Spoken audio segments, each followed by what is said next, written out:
Kashmir has been hit by one of its harshest snowstorms in years, bringing flights to a halt, highways to a standstill, and large parts of the valley into darkness. Across the region, life quite literally is frozen right now. Kashmir is reeling under a powerful winter system that has disrupted daily life across the valley. Heavy snowfall since the night of January 22nd has forced the suspension of all flight operations at Srinagar International Airport, with poor visibility and snow-covered runways making travel unsafe. Passengers have been advised to stay in touch with airlines as cancellations continue. Road connectivity has taken a major hit too.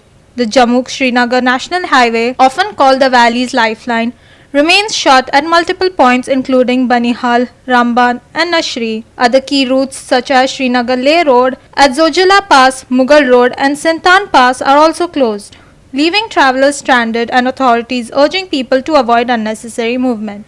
The storm hasn't just blocked roads and skies, it has plunged homes into darkness. Over 80% of the valley faced power outages. After all, 33 kilovolts feeders stripped due to fallen trees and strong winds. Power demand crashed sharply as teams from Power Development Department worked in tough conditions to restore electricity.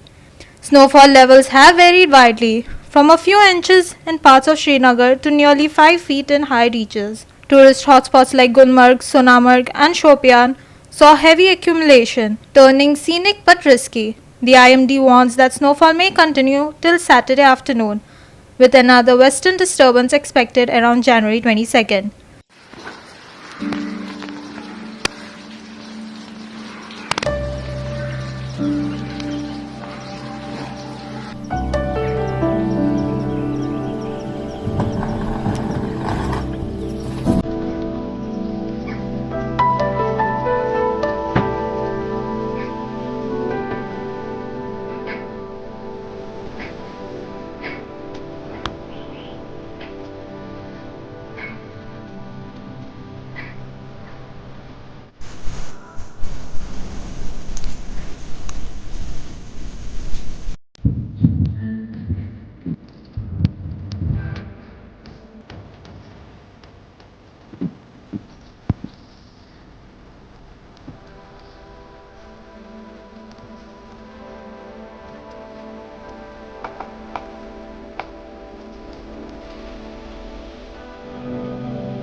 Manish Parab and Muzaff Sheikh for GOA365.